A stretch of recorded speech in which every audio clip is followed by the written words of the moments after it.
Hey, everybody. Welcome back. It's good to see you. I was very sad that I did not get to participate in Paint and Sip this morning, but it's really great because it is on Patreon as an unlisted stream, so I will be able to go back and do the painting that Viv did with us this morning. So let's see. Hello, Amber. Hi, Donnie. Hi, Tracy K. Hello, Viv. Hi, Brooklyn. Happy Saturday. Oh, look, I'm getting good. Hello, Mom and Dad. Hello, Bonnie Bailey. All right. Hello, Spring. All right. Cat, Bugapoo, Charlotte. Oh, I'm glad you're here. Lily, aka Polly. Hi, Disney Nerd Amanda. Hey, Phil. Hey, Denise. Oh, the dogs are fighting over a Kong in the background. It really literally has nothing in it. So Penny will be surely not wanting to want it anymore. She's just trying to get it because Prudence wants it. Prudence kind of plays with balls like a cat. Like she drops it and then bats it with her paw and then chases it. That's how she likes to play with it. But Penny does not allow Prudence to have any joy. So, oh, thank you, CH. Hey, Ange. Oh, I'm so glad that everybody's here today. Hi, Dizzy. And thank you, everybody who left really nice comments on either the video last night or on Discord or on Twitter. I had DMs. I had everything. You made me feel so loved and so important, and that was just so sweet. So I want to thank you for that. And then, you're all here today to hear about what I think about good old Grandma Gotti. Oh, goodness. Okay, so, I even have I've worked up to a couple of visuals. Okay, so this is a timeline that I did a while ago. And this has a lot of like the emails and things in it with Donna. So I'm not putting necessarily up the timeline from the murder. This is kind of around the divorce when Donna was really high on meddling. So just as an introduction before we start this, I am Shannon and I'm one half of our channel. And I am a registered drama therapist, which is I'm a licensed mental health professional. I'm a master's level, so I don't diagnose and I can't give you medications, which is unfortunate for some, definitely for some. But I, have other talents. So I'm here to talk about, through my lens as a therapist, what I see in the Adelson family. Now, I did a video before on the Adelsons, but it was specifically about Wendy. And this one is more about Donna. Of course, we're going to talk about the rest of them because they are just really, they're tight in there. They are a really little tight unit. So and this should not be mental health advice to anyone. So now that we're through the disclaimers and everything else, I wanted to talk a little bit about Donna, talking about Donna in her own words, because Donna has never testified in any of the trials that we've watched. So we haven't seen her words in that way, but we are privy to her emails that she sent to Wendy about and around the divorce and custody of the children before the murder. And we also are privy to so many of these wiretap calls between her and Charlie. So, and we have the bump video. So those are the things, and I'm actually going to talk a little bit about the first appearance video and her brief stint on Wheel of Fortune. So those are the things that we have as far as data points on Donna. Wendy's podcast, that's the other thing.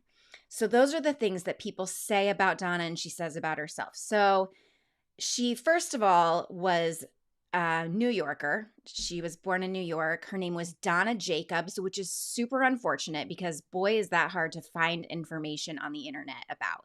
I just really like wish her last name was like Yastrzemski, or she like had some sort of like other first name, maybe like Donna Bell or something that made her a little more unique, because it is really difficult. And her mom's name was Lorraine Jacobs.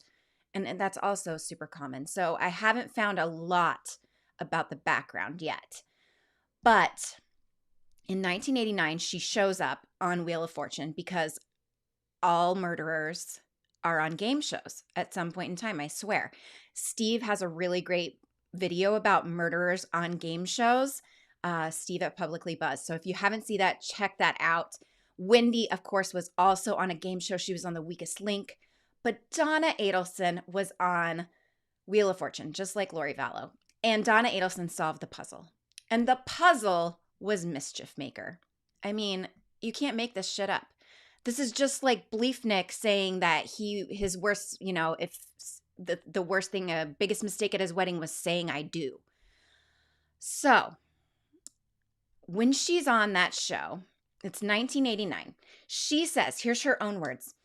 I'm a domestic coordinator, when Pat asks her what she does for work. She's a domestic coordinator. And he's like, a domestic coordinator?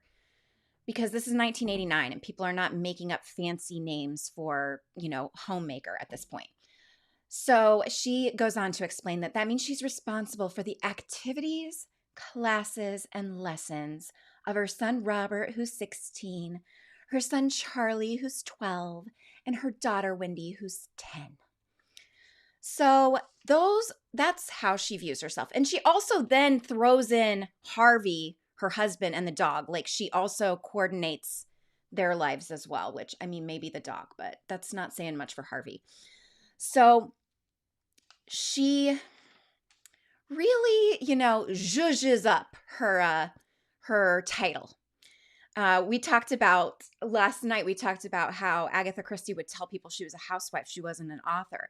And Donna's like the opposite. She's like not wanting anybody to know that she is, staying home and caring for the children, which is a really difficult job, but she has to make it even more, prestigious. So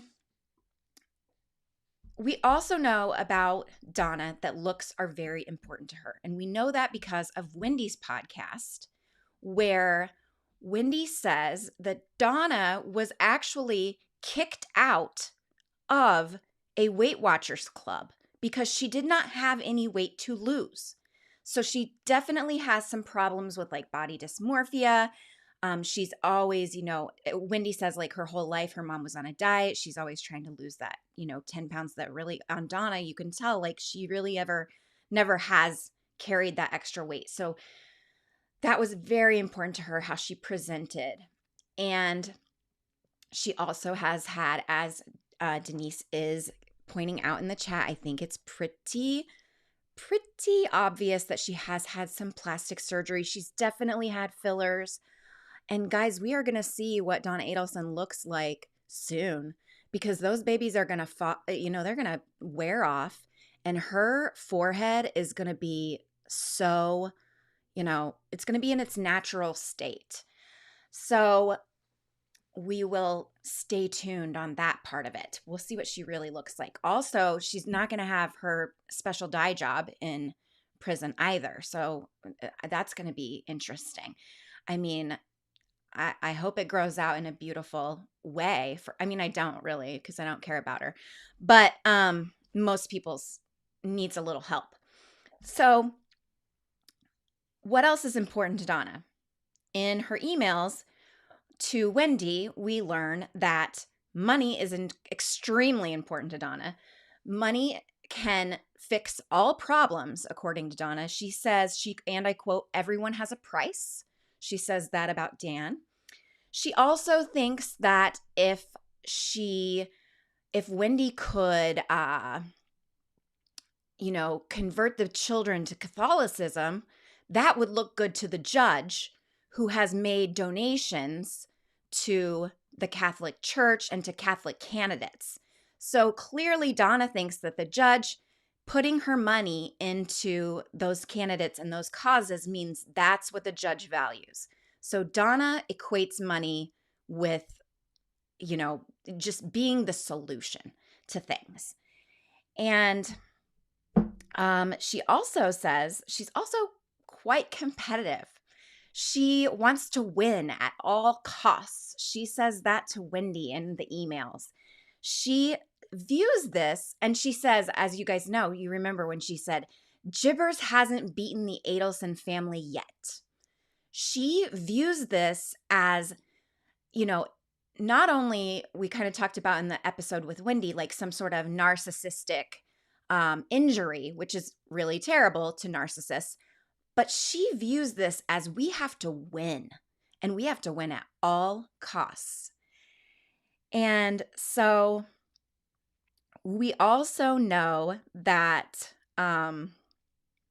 status is important to her because we know what she did with her children as far as their choices for mates. She wanted them to have a Jewish spouse. She also wanted them to have a successful Jewish spouse. It was not just like, some guy. She didn't want Wendy just dating some guy from Temple that, she's known forever and maybe he's like works at a shoe store or something. No, she wanted a lawyer or a doctor, something like this. So that was important. Status, very important, along with money. Loyalty is the other thing. And it's loyalty to this unit, to them as a unit. And we can tell that loyalty is important to Donna because of the way that she talks to Charlie about Wendy.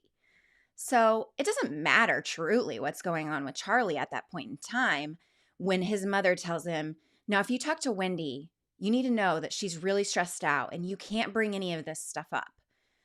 I don't know about you all, but I have siblings. And if my mom was telling me that, I would be like, well, you might as well just say, screw you, Shannon. Like, don't say anything about your life to your sister because she's got it really rough.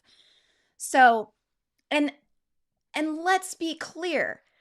I mean, yes, was she going through something bad? Yeah, she's going through a divorce. But a divorce, like, this is not like earth-shattering craziness. And this is at a point that she's been divorced for a while that this is going on, that Donna's saying these things.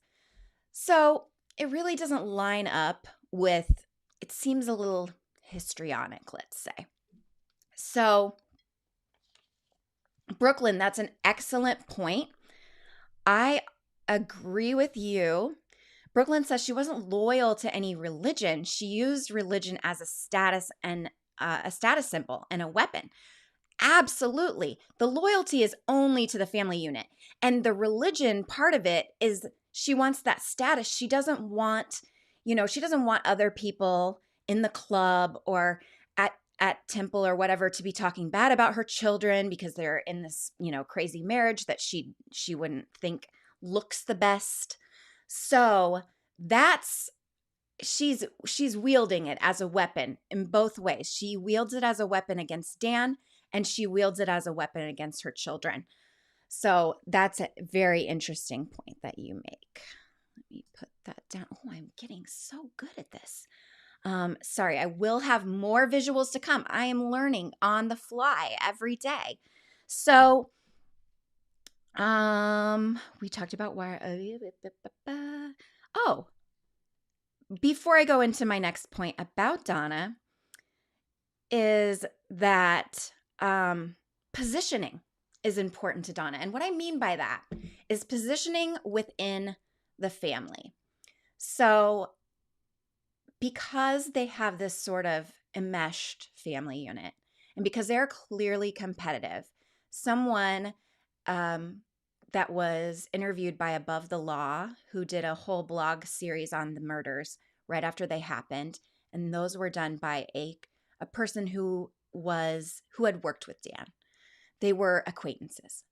And they said that inside the Adelson home, there was a hallway that was a shrine to Wendy. And it was like her tennis trophies and her valedictorian picture and how she went to Brandeis and how she went to Cambridge. And so I get from this, and I get from Charlie's testimony where Georgia says, "Did your mom have a favorite child?" And he says, "Well, she had a least favorite child, my brother Robert." To me, that shows that this is a mom where you have a rank in that family, and you better be trying to be at the top, because otherwise, you're either in or you're out. And Robert, he's out because he is the least favorite. And so I think that a lot of times she had Charlie on his heels, kind of vying for that position of his mother's love, which is a twisted kind of love when you're Donna Adelson, because I don't think she shows love to her children by her behavior or her grandchildren. But now that we've brought Robert into the equation, you have to bring Robert up because he is such a key to the psyche of this entire family. So Robert, if you didn't watch our other special, or if you haven't seen anything about this so far,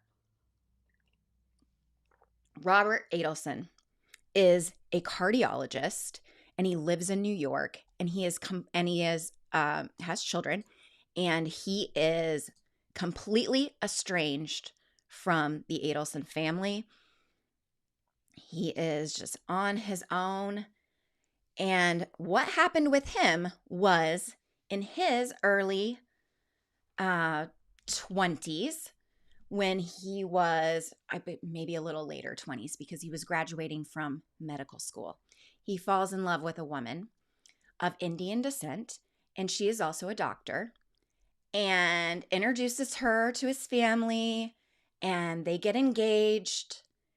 And then all hell breaks loose in the family because Donna is just beside herself that he is not going to be marrying a Jewish woman.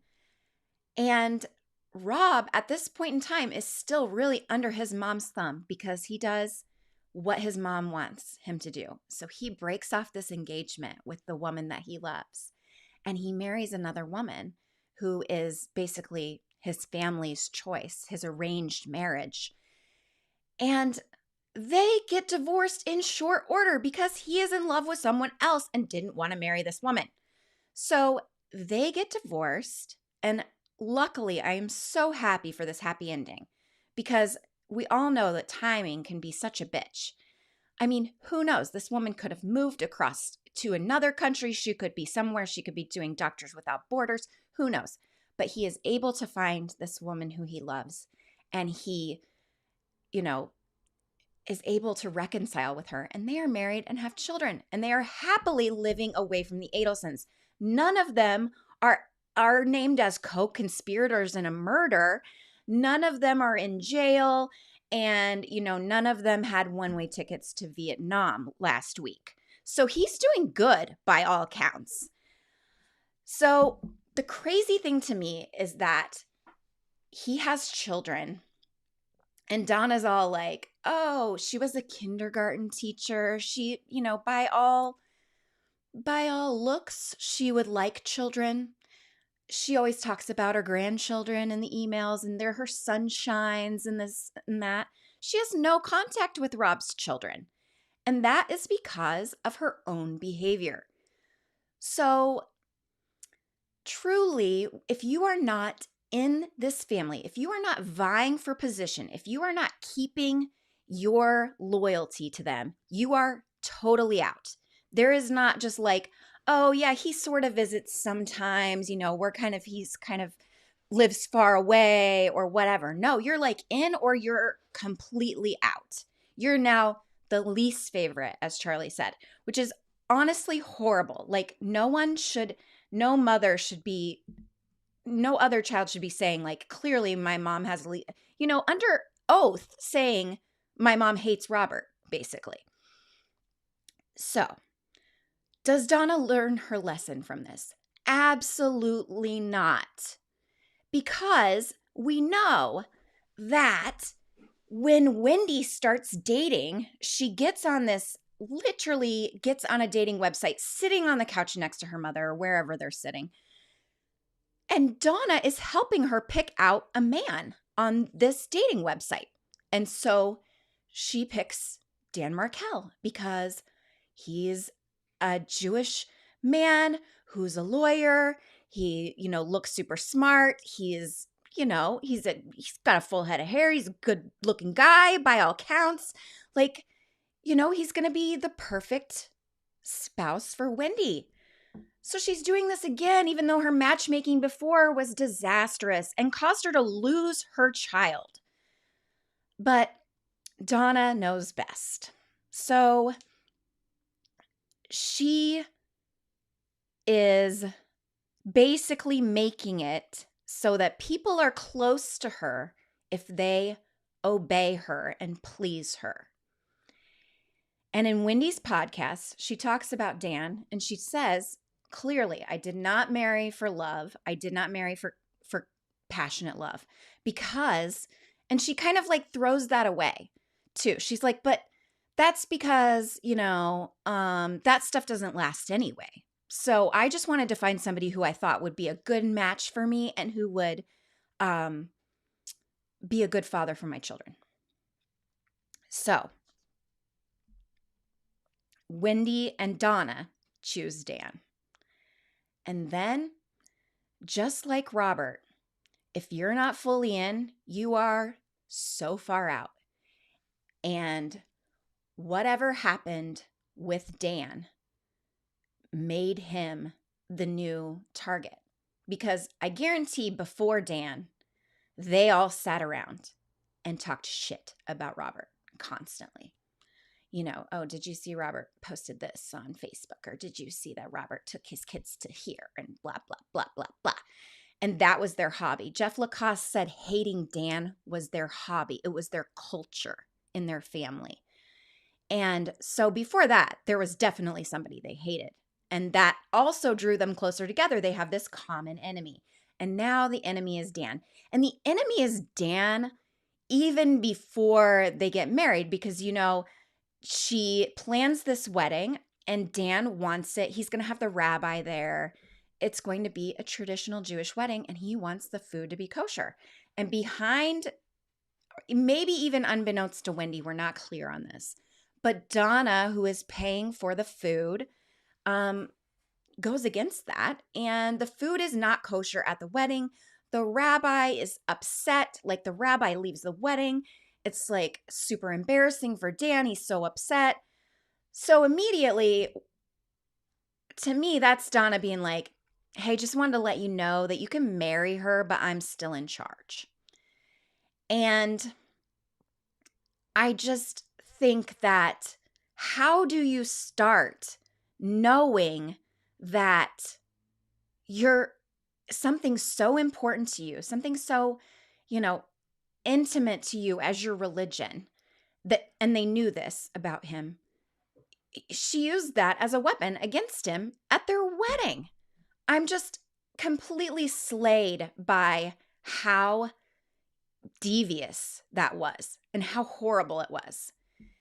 And so the marriage is off on a fine note, right away. It's like, wow, good. But Dan, he never, I don't know if he ever got back into the good graces, but I don't think he did. I really think that, they moved to Tallahassee. That wasn't great because they wanted Wendy near them. And then Wendy starts to have babies and they can't be right there with the babies. So that's another reason. And then she turns Dan's religion, totally just wields it against him and starts saying that he's indoctrinating the children and he's a religious zealot and he's doing, he's become completely unhinged in his religion and basically saying, suggesting to Wendy that he is abusing the children with his religion and that makes him a bad dad. So we talked before in the Wendy episode about enmeshment. And this family is like as enmeshed as a family can get. Like you can't see the boundaries for anything. They're all just like one conglomerate. I mean, Harvey's in there too, but we don't know as much about him. But I mean, he's definitely going along with some of this or he would have been out like Robert, right? So, when you are in an enmeshed group like this and you don't have boundaries, something that happens is basically that you start to think as a unit rather than as an individual. And we see that, we see that in cults, and we see that in abusive relationships, and we see that in gangs. And what this family closely represents to me is a gang, because they need to pull off certain acts to basically stay in the, in the good graces of the gang. So I find it quite ironic that people look at Tato and they look at Tuto and they think we're in a gang. That was so terrible. It doesn't matter what you did. You could never be redeemable because you were in this gang. People don't look at the Adelsons and think that, but that is absolutely what they are. Absolutely. And they did not just break the law with Dan. There were other things before that. You know that you don't just go straight to murder. We have on the wiretaps that Charlie's selling steroids to people, that he's falsifying government documents, that, I'm pretty sure there's some shady dealings with their taxes and these types of things. I mean, they put her on the payroll when she didn't have a job. So the car title, Dizzy, that's what it was. Yeah, they falsify the car title. And Charlie's just like, yeah, it's no big deal. Also, he is in the practice of, when he gets pulled over in his fancy cars and he's in his scrubs, saying that he works at the emergency room. No, my man is a periodontist. He is just fixing smiles. He is not going to save your life.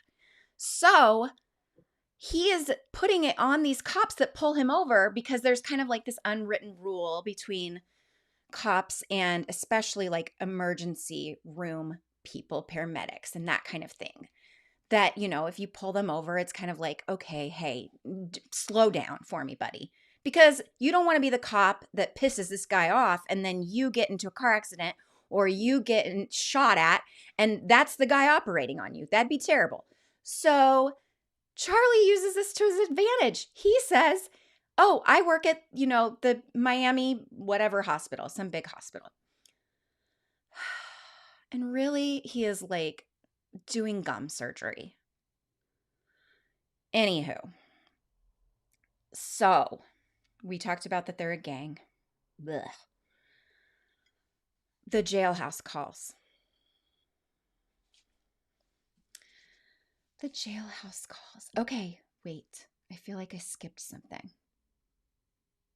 Oh, I know what I skipped. I wanted to just I just wanted to comment on the fact that when Wendy changes the boys' names, and for their safety, which we all know is bunk, you don't change it to another person who's involved in murder's name to keep them safe. We all know that was about erasing Dan and the Markel name. And we know that because she also changed Benjamin's middle name. And she changed his middle name.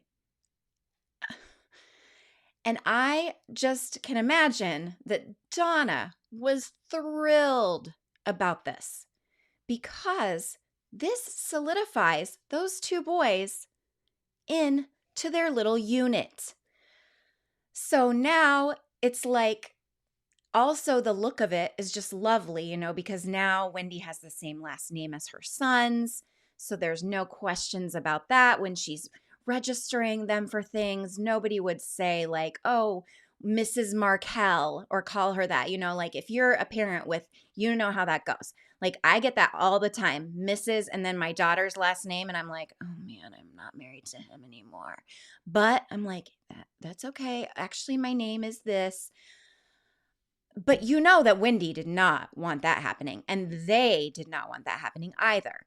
So that was another thing. Like it makes it look so nice. Makes it all so smooth and no questions and no bringing up something that they just didn't want to talk about. So then the jailhouse calls. First of all, there were multiple jailhouse calls because of course there were. Of course there were. Yes, Mandy. The middle name of the older son was changed. She says, I didn't know the name was changed. I'm going to put that up there. This did not come out in Charlie's trial. This came out in Katie's trial only, I think. I don't know if they brought it up in the first trial or not.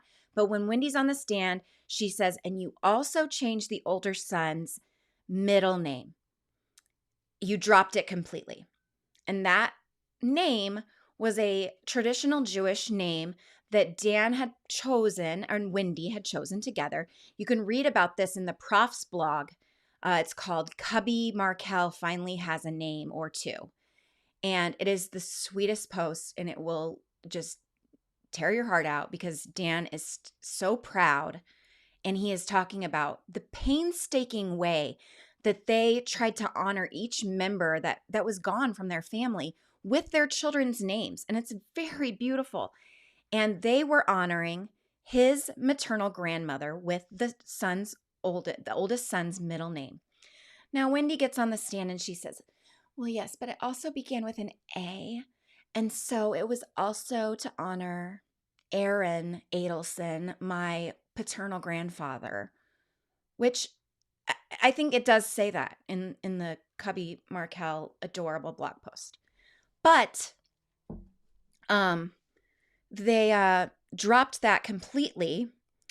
And Wendy says to Georgia, so we lost an honor to both of our families.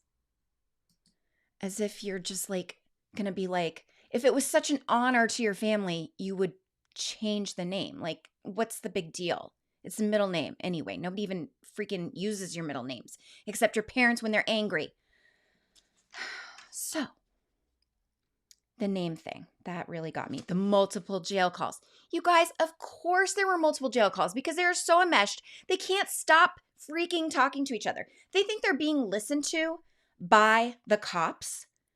So what do? They talk more. They just talk in code, like as if they have some sort of brainiac code that no one could ever break, which is the lamest thing I've ever heard.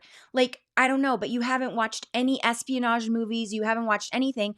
They know your codes. Like they figured out the Zodiac codes, but they're not going to figure out this TV is going to be about 5. Like what? So there's multiple calls between them because they cannot stop talking to each other because they're not an individual. They are a unit and they don't know how they are in this world unless they know how the other people in the unit are functioning.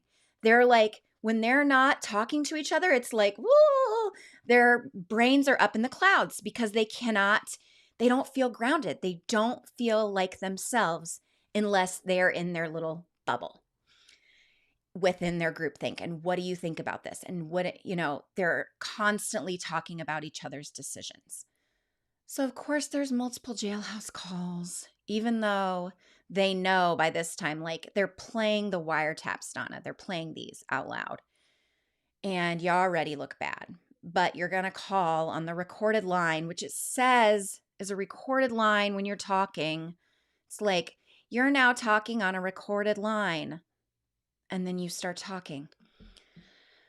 But she, again, I don't know. I cannot wait for the FOIA request to get through so that we can talk.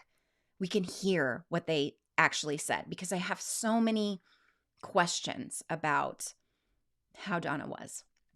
Because what I think, and this is just speculation. This is all speculation, which a lot of this is speculation anyway. But I want to specifically say this is speculation because I could be completely wrong. And I don't want to come off as that I am a callous person. But I think that when Donna is calling Charlie, she wants Charlie to fix it for her. So when she's saying, I'm getting all my things in order and I'm creating all these trusts and I am, making sure my grandchildren are going to be taken care of. And she mentions that she may commit suicide. I think, honestly, that there is no way that Donna Adelson would ever do that. I think that she wanted Charlie to say, "Oh my God, Mom, no, you're not. You're not going to do that, Mom," which any child who loves their parent would most likely say. But I specifically think that Donna wanted to hear that from her son. I think she wanted him to say, everything's going to be okay. We're going to fix this. They don't have anything on you. She wants all of that. She needs to be pumped up. She has to get pumped up again. She doesn't have any air in her because Charlie hasn't been giving her all of this, nonsense that she requires to just exist on a daily basis.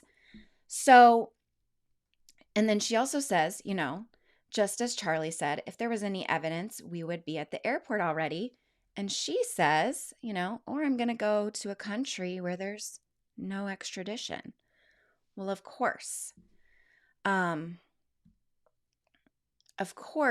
of those two options, she, doesn't take the suicide option. She instead decides to leave her entire life. She's going to leave her grandchildren. She's going to never see anyone ever again because she's going to go on a one-way ticket to Vietnam, where they don't have extradition. She's also not going to be able to talk to Charlie anymore, her son, or, she's got to know that they're going to be looking for her. So she's not going to be able to talk to Wendy. She's not going to be able to talk to Charlie's son. So who's most important to Donna Adelson? Is it her grandchildren and her children, or is it Donna Adelson? Because I'm pretty sure it's Donna Adelson. So she books those flights. Like, Charlie's guilty, and she books those flights the next friggin' day, people. Like, I cannot even imagine, like, Sloan is, she gets into this terrible situation, and just, like, the next day, I'm like, I'm out of here. And I got to get out of here. I really can't deal with you having this going on for you. And I don't want any of it to rub off on me. So I've got to go. Sorry. I know that there's a giant number of calls between them, and it just slays me. But let's talk a little bit about how I feel that Donna feels right now. How does Donna feel right now that she's in jail? We saw her first appearance. She was clearly not impressed with the little exchange between the judge and her lawyer. She clearly was, very annoyed, and that no one was taking her seriously enough. And also, I don't think that she is, I don't think she has a bit of feeling remorseful for what she did. Because if this is a person that has remorse, I don't think we have these last however many years where we have them just doing anything in their power to get out of being accountable. So I don't think she just suddenly got remorse overnight because she now doesn't have a pillow and she has to be, on a metal bed. I don't think she just grew remorse. What I do think is that she thinks, and they think, every single person in this family thinks, that the reason that this happened is Dan. That Dan is the reason that she is in jail. And she is so angry with Dan right now. Because if Dan wouldn't have been such a son of a bitch, and if Dan would have just let Wendy move, and if Dan wouldn't have insisted on trying to turn his kids into religious zealots, then none of this would be happening. Dan could have just been like one of the senators that flies back to Tallahassee. None of this had to happen. It's all because of Dan. And we see that groupthink in Wendy too, because when she is on the stand and Georgia says, not in this trial, but in Katie's trial, she says to her, none of this would have happened if you and Dan don't get married. And Wendy says no. Like, how do you figure? How do you live on the universe where you think that Dan ends up somehow dead by hitmen who are, paid by someone in the ether without you in the equation, Miss Wendy? How do you think that? But they do. They think that. They think that this is all his fault. And that is also what has kept them in that enmeshed state, in that unit. The Adelson family is not talking. We have heard that all along. We have never heard a statement that said Charlie is not talking. We've never heard a statement saying Wendy's not talking or Donna's not talking. No, when anything comes from the lawyers, it says the Adelson family is not talking because they are one brain, and that is it.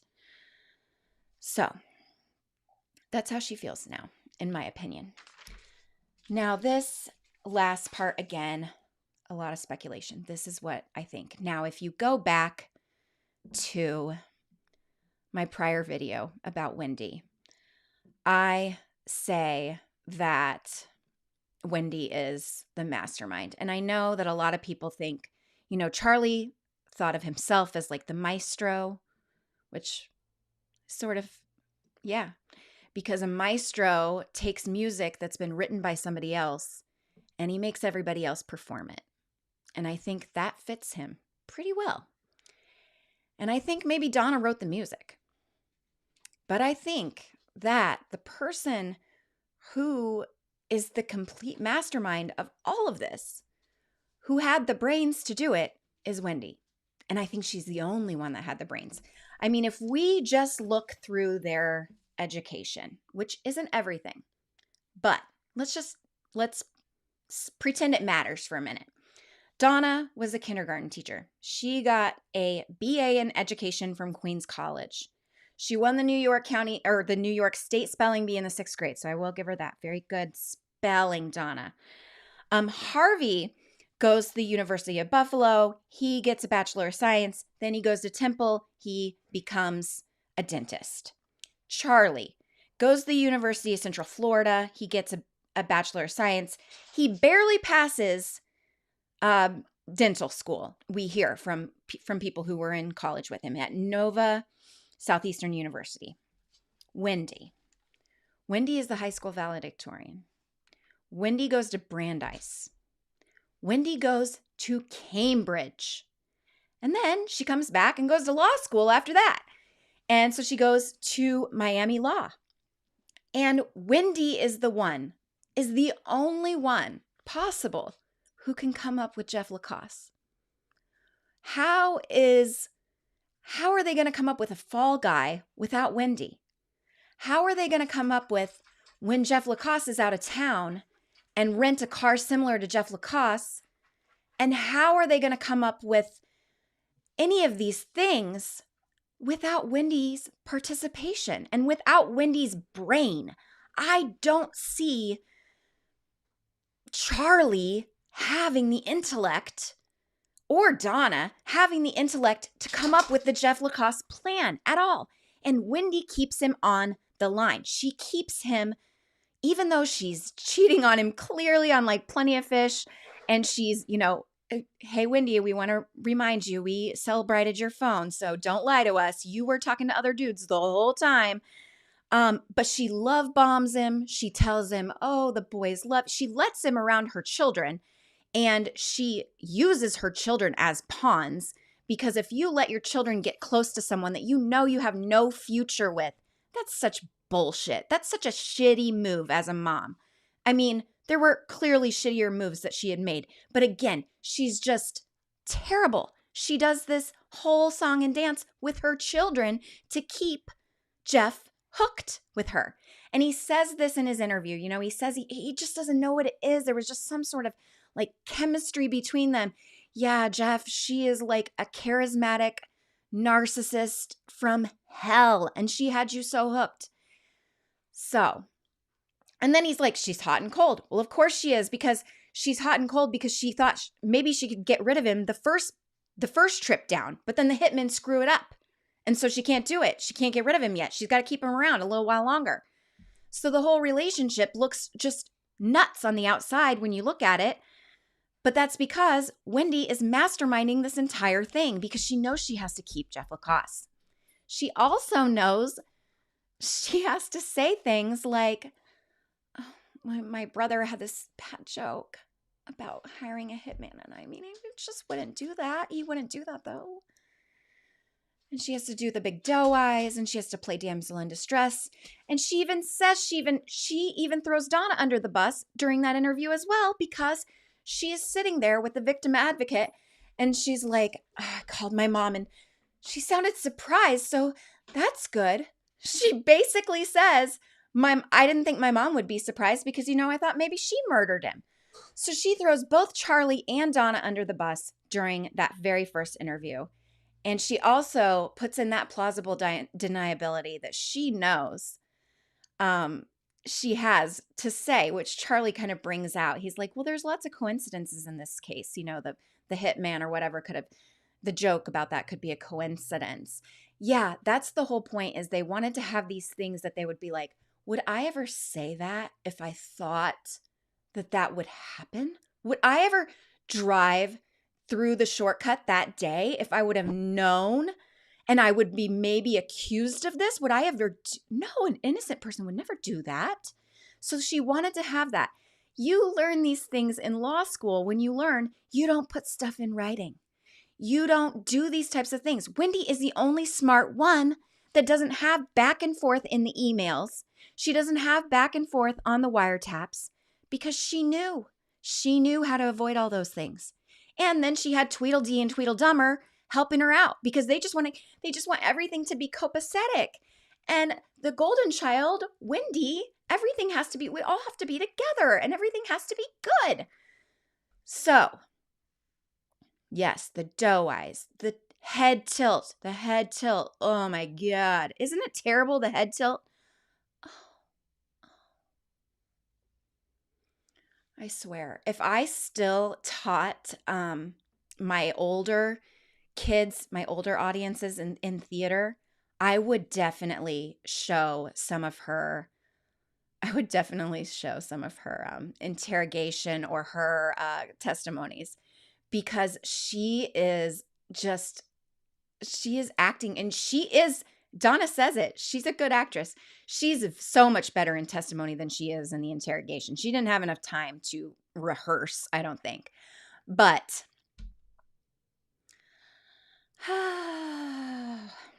that's I can't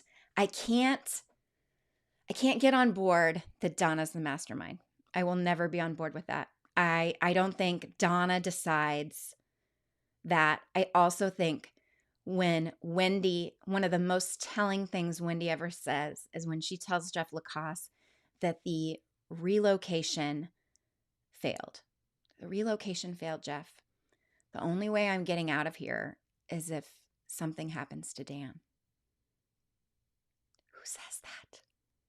Who says that? You don't say that. Like, I was in a move away case. I wasn't like, well, the only way I'm going to be able to move away is if he dies. LOL. I was like, I guess the only way I'm going to move away is if he maybe agrees to this if I lose the motion, or maybe I can get him to move as well, or maybe we can move somewhere together, somewhere closer.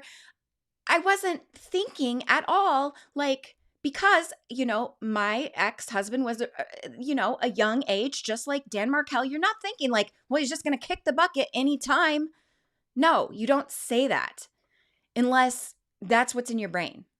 And I think Dizzy says, was she looking to see if Jeff would take matters into his own hands? I don't think that she thought Jeff was savvy enough or that she could have the pull on Jeff. But I think that she wanted him to really look like the suspect. I think she really thought that if she could, well, he knew that I just really wanted to move. And I told him that there was just no way I was going to be able to move, unless God forbid something happened to Dan, Danny. Pawpaw, Mags. So I think that first one, you have a good point. She had the pull on Jeff, not to murder though, because you know why? Jeff LaCasse is a good person. He says, I was pathetic. He was pathetic. He said I'd kick his ass. If I would have seen him in public, maybe I'd have kicked his ass. Honestly, do you guys see these two professors throwing down? I don't see Jeff LaCasse even kicking his ass. I see him maybe going over to him and having a heated conversation with him. And they both have a war of words, which Dan would have likely won because, you've got a poetry professor and a law professor. And I'm putting my money on the law over the poems. Not that there's anything wrong with poems. I love a good poem. But I don't see him even ever kicking his ass. So I don't think she had that kind of pull. But where she has the pull is in a family who has the moral compass of nil. It's real far down there. They're thinking they're going to pay him off. They're going to literally pay him for his children. They are going to say, oh, Dan, you can just, and they think that this is a rational plan with this man that shows no way is this going to happen. He doesn't show at all that he's trying to get out of paying child support or that he's, strapped for cash or, hey, $1 million would be really nice. I'd rather have $1 million than my 2 kids. He's not that kind of guy. So they clearly, again, they're in that groupthink so far that they're not in check with reality. So that's why I don't think she has it's the same thing with Jeff. I think Jeff was the patsy all along, and she needed somebody that the cops would also look at. She needed people that they would look at. But that's what I think about that. I don't think, okay, so if anybody has any other things about Donna or the Adelsons that they want to talk about, I'm still going to talk about my other little thing today. I agree. Wendy knew exactly what to say and do. She knew every single time so if Wendy's lawyer is up there saying, it's not a very likely scenario that Dan gets the supervised visits with Donna. It's not a likely scenario. Wendy's also a lawyer. So I would think lawyer to lawyer, you would tell her that, and that you would realize that really wasn't a viable thing that was probably going to happen. He wanted it on the record. I think that's why he did it. I don't think he thought maybe he would get that supervised visit at first, but he wanted that on the record because he knew there was going to be more. He knew there was going to be more, and he wanted it there. And I don't think that would have passed either. Just from Jay and I have both been in custody court now so many times. But I just don't see that happening. I don't think they do that on hearsay. So what I think is that Wendy told Donna about that motion, knowing that Donna would flip the fuck out. She was going to flip out. He's going to take my sunshines away from me. Now Dan's saying we can't even have visitation. Now we can't even come to Tallahassee and see the children. Now we have to do something.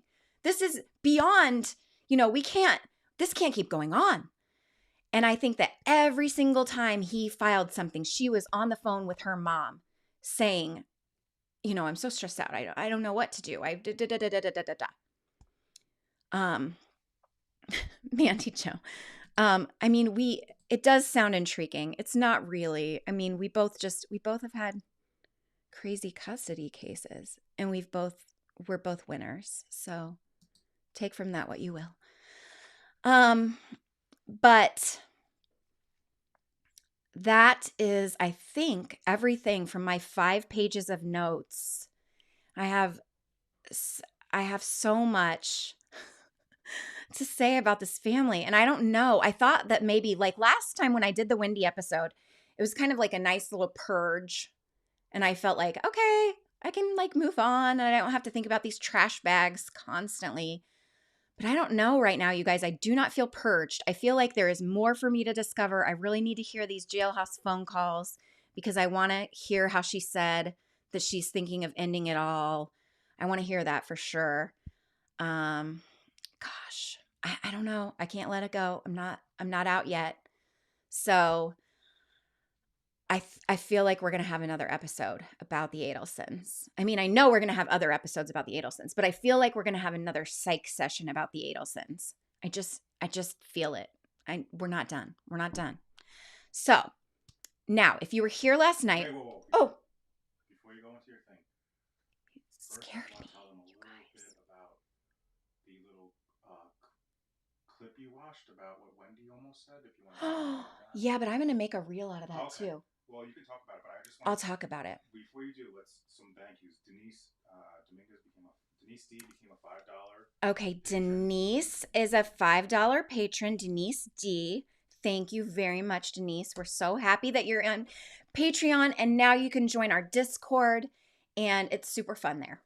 Fuzzy Puff sent $10 Cash App. Thank you, Fuzzy Puff, for the $10 Cash App. You are so generous. Denise D sent $25 Venmo. And Denise D, you also sent a Venmo for $25?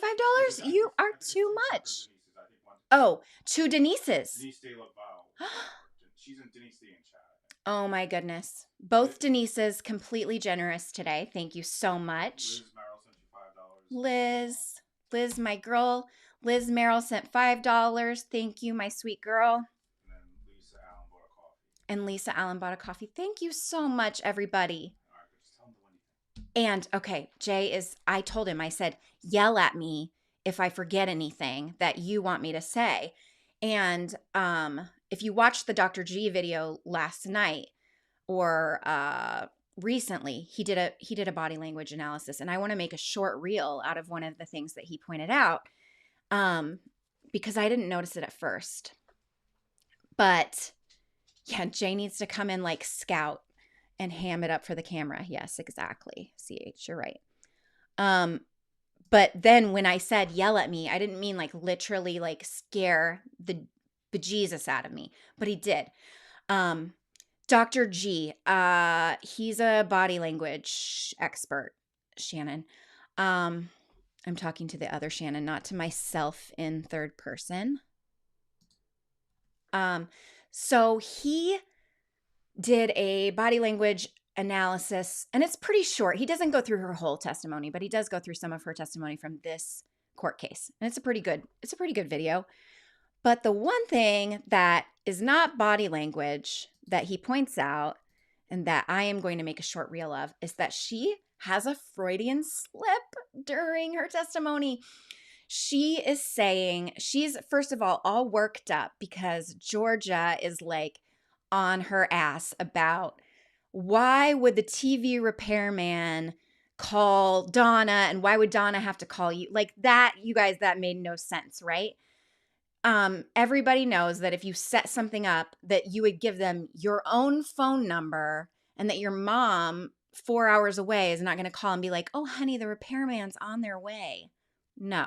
So she is talking about that, and Georgia is pressing her, and she has a Freudian slip, and I will put it in a reel, but she says she is trying to say the repairman, and she says instead of the repairman, she goes the repairman. So, I mean, it's really quick. It's so quick, and I didn't catch it until he highlighted it.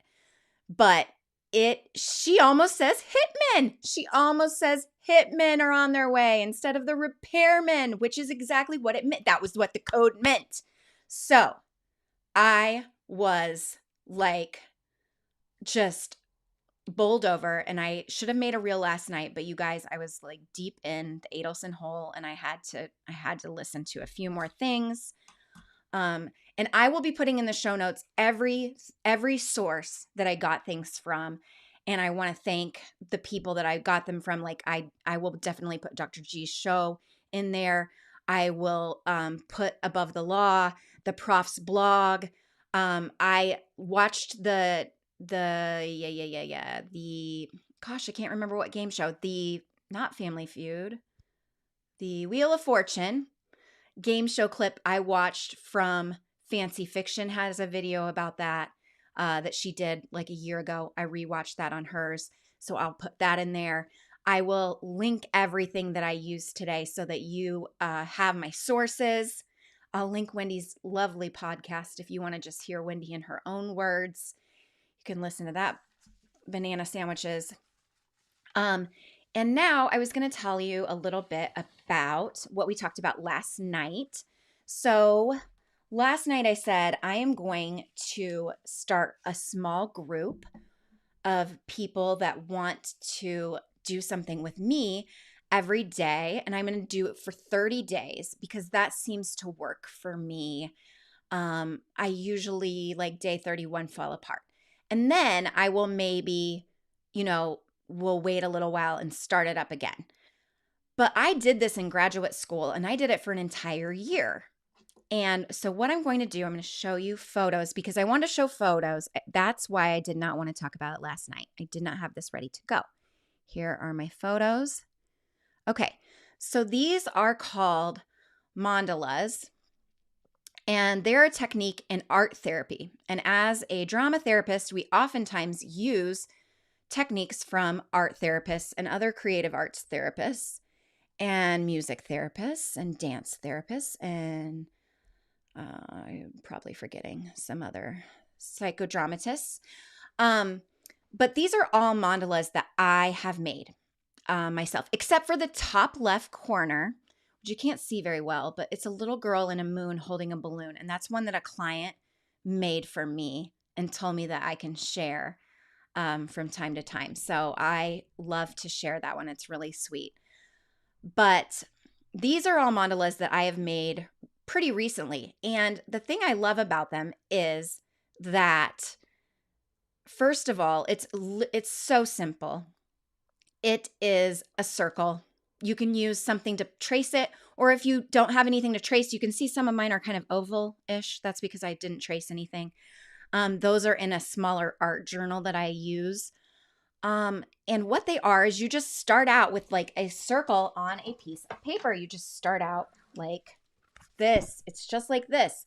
And then you can use whatever you want. I always use oil pastels because I like to like mess it. I like to be messy with it. I like to blend it. I like to like really, just get in there with my feelings. So, baby, feel my masculine energy? It's so juicy. This is a juicy episode for sure. Jeff always says that from the Twin Flames. He's always like, this is something juicy. This is juicy, you guys. So, yes, smudge and blend. It's so fun, CH. Some people call them oil crayons. I call them oil pastels. I don't know if that's right. Viv is here. She could probably let us know if we're right or not. But yes, you can use any medium. Friends of mine that were in graduate school with me, one student, he only did pencil. And his were amazing. Like he would have the coolest shading, like a charcoal pencil. You can use crayons. You can use markers. You can use, they are oil pastels. Thank you, Viv. Viv also earlier confirmed that Jay did yell at me because she could hear him. So, I got 2 dislikes. So I'm glad that people that if they are here and they don't like it, they're also interacting with the video because that helps. So thanks for that. So what I'm going to do is that every day, I'm going to call this TDM, the Daily Mandala.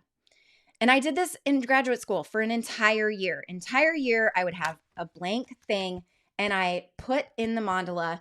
Now, you don't have to use words at all. I like to title mine just because I like words. Some people don't title them. They don't date them, whatever. I like to title them. I like to date them. I liked 3 dislikes. We're cooking with gas today. So, Moto 88 says, I'm curious about the writing on your mandalas. So a lot of times what I do is I will title them or I will put in a lyric from a song or something that is why I did it. And I love these because, and I taught these to my daughter too. and this is the reason I taught them to her, they're very private. A written journal in situations can be found later and read by someone. Like if you're, a 13-year-old girl and your brother's going to break into your room and see who you like. Or, if you're not in you're in a group situation and you're not comfortable with revealing the, contents of your brain, which is what we will be in. We'll be in like a small group. So I love them because they offer just a glimpse to yourself. My discipline, T. Cancella, is that I am a registered drama therapist, and this is an art therapy activity that actually, this is something that Carl Jung used to do every single day. He is one of the grandfathers of psychotherapy. And so I taught these to my daughter because she would sometimes worry, like, can she write, "I hate you, mom," whatever. Yes, Mandy Joe, small group trauma. That's, as you can see, some of these are probably religious trauma, and they may traumatize you by looking at them, Mandy. Don't look at them too closely. But so we're going to be in a group, and I taught her these things because she can have a picture in there that really means "I hate mom." And even if I see it on her bed, I'm not going to know what it means because it's a picture that she drew and they're colors. And a lot of times the act of putting that into that circle, which is a container, it contains it. So you want to stay within the container. That really helps. You sort of feel like what I said before, like you purge it all out. Sort of feel like it's contained and you can turn the page on the day.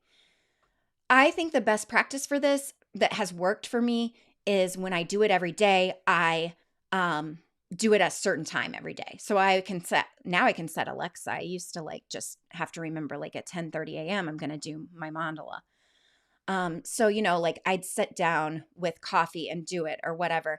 And really they take 5 minutes typically. And there's no rhyme or reason. So if you have nothing that day, then fill it in with a color and date it and move on. There's no right or wrong answer. There's, no reason to stress over it. It's really just a tool that you can use to kind of get yourself some clarity on your day. I can look back at these and I know what was happening in my life, exactly what was happening and why. And I have scads of them. These are just a few that I show. But I have so many and I know exactly what I was feeling and I know exactly what was going on with me. And some days I don't.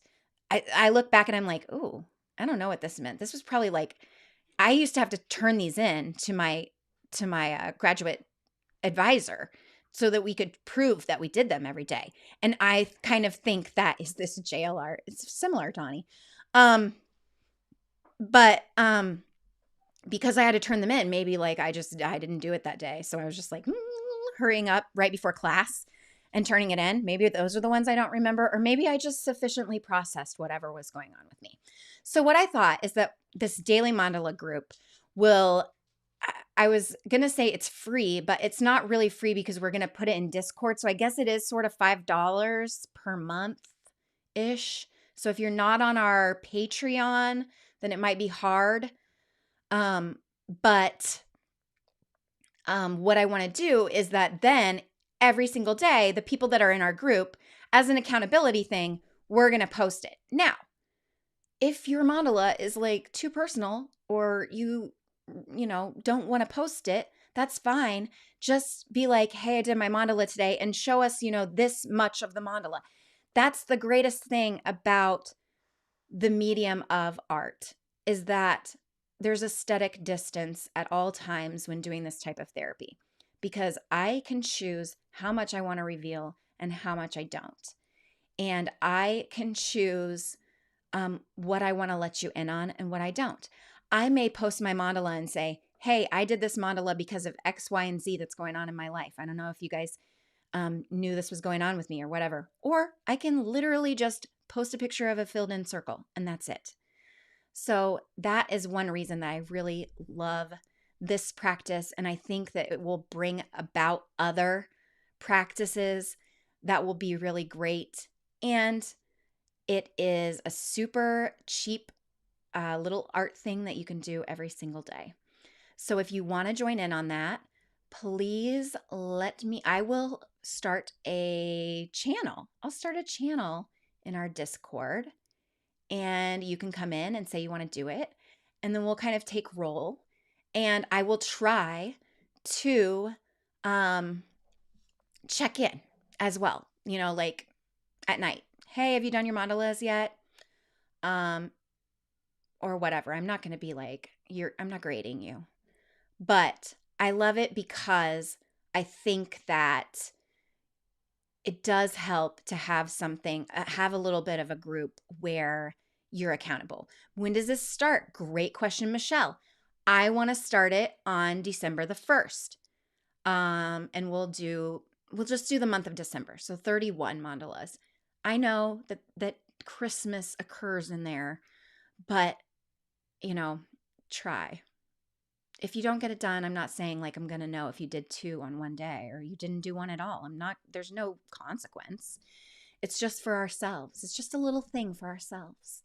Some people choose to put them in a book. Some people choose to just have them loose leaf. But it's up to you. There's a lot of freedom with it. But I really want to thank you guys all so much. Yes, babe. I'm not going to go yet, honey. I was gonna recognize Festivus is a holiday that is in there in Hanukkah. Tracy K, that was so sweet. She did a $25 Venmo. And Terry G, you sent a $10 Venmo. Thank you very much. Oh, she said thank you for sending the mandalas. I wish you could have multiple words within a circle in different colors. You can, Janet. You have creative control of this. Now, my graduate advisor was very anti-word. Like you couldn't write it full of words. She didn't want you writing a journal entry inside of it. But I think words have power. You can tell that I have time written in one of them. I have hymns written in one of them about religious trauma. Sorry, Mandy.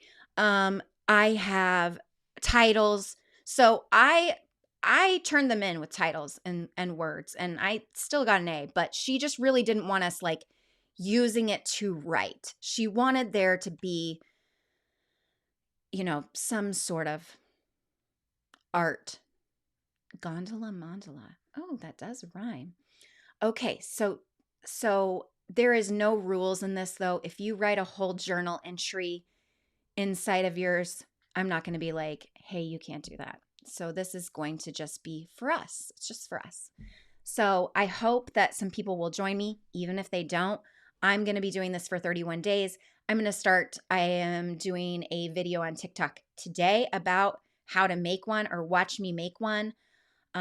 So I will have that. Brooklyn. Oh, you just made me laugh so hard. No, it does not say hymen. Oh, it says hymn. Hymns. It says hymns. I mean, that would be something that you could process, I suppose, through a mandala. But I want to thank you all so much for coming. I'm going to make sure I didn't miss any comments. Oh, my TikTok is, I think it's at Shannon Shaming. It is. Jay says it is. So my TikTok is at Shannon Shaming. I will be posting a little bit of that, of my mandalas on there and talking about this project. And Gretchen, yes, we are. We're starting on the 1st of December. Somebody said something about Dan and the boys, and I wanted to end on that. So I'm trying to go back up.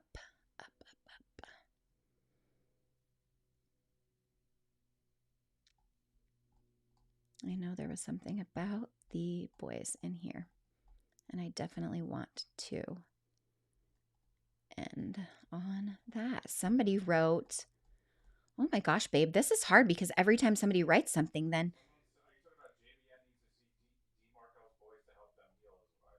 Oh no, I saw one that just said, somebody said, um, I really feel for these boys. Um, it isn't an MLM, Phil. I promise. Um, but that is definitely the focus of, we hope, all of our Adelson / Markel episodes, is the true victims in this are Dan's friends and family, and first and foremost, his two sons. And I hope so much that they have some healing that happens after, with Donna being in jail. It must be very hard to see your uncle and your grandmother, they're both in jail right now. It must be just beyond difficult, because they have been in that group think for a while. And the group think said that, everybody's wrong and everyone's saying these things about us that aren't true, and we're the victims. And now, like, reality is busting through, and it must be really, really, really hard. So I definitely have them in my thoughts, and I'm sending them all of the good vibes. And I also want to continue to speak, um, you know, that they are the victims in this. And Ruth Markel has a fabulous book called The Unveiling that's on Amazon. If you want to buy a copy of that today and show her some love, it is an amazing book. It has a lot of stuff about Wendy in there that hasn't been, out anywhere else, because it's about Dan dating her and being with her. So it is very interesting, on multiple counts. And it also just talks about the tenacity of what she's gone through and how she's had to fight to see her grandchildren, and how she's fighting to keep her son's name alive, and how she wants justice for him. So I think that is all. Thank you so much. We had a lot of people here today, and I love that. Thank you so very much. Lovers, haters, everyone that came and stopped by and liked or didn't like. Thank you so much. And I will see you soon. Tomorrow, just stay tuned. Hopefully Steve's feeling okay. He said he wasn't feeling well. So we're all waiting for the announcement on Murder Church. We will find out if church will be being held tomorrow, or if Pastor Steve is down with the sickness. And Monday is an exciting day, because we are doing our very first fundraising stream that will be on Kick only. And we are donating the proceeds that anybody gives us that day to Lauren Lee Malloy, and she will be passing them on to the Moms of Marieville, who are providing dinners, Thanksgiving dinners, for needy families in Rhode Island. And this is all in memoriam of Lauren's amazing mother, Lori, because at one point in time, Lori tried to call for a Thanksgiving basket to the Salvation Army, and they turned her down because she was not needy enough. And so the Moms of Marieville are out there making sure that you are not going to get denied for food because you're not needy enough, or you didn't have the right paper that you have to turn in for things. This is ridiculous. There's food insecurity, and we need to help people in this time. We don't need documentation. So I think it's wonderful what she's doing, and we think it's wonderful. And that's why we know that JBO Nation is the place to get her over the line of her fundraising goal. And any extra that we raise or that they raise is going towards families for Christmas, for toys and food for kids for Christmas. So an incredibly wonderful cause. Please come, because Jay's going to watch a movie, and you will see what I go through on a day-to-day basis watching any sort of media with Jay. And especially, I hope it may be one of your favorite movies that you really like. And then you'll get the true perspective of it, because he loves to point out every small detail that maybe you've never thought about before. And maybe that, he sees that are just completely wrong for some reason. He will explain that to you, but it's like watching a show with Larry David from Curb Your Enthusiasm. It's definitely like that. And so I'm glad that you'll all get to experience that in our holiday kick live stream only for Thanksgiving dinners for the moms of Marieville. So thank you so very much for being here. I am going to end this, and I will see you soon. Have a great day.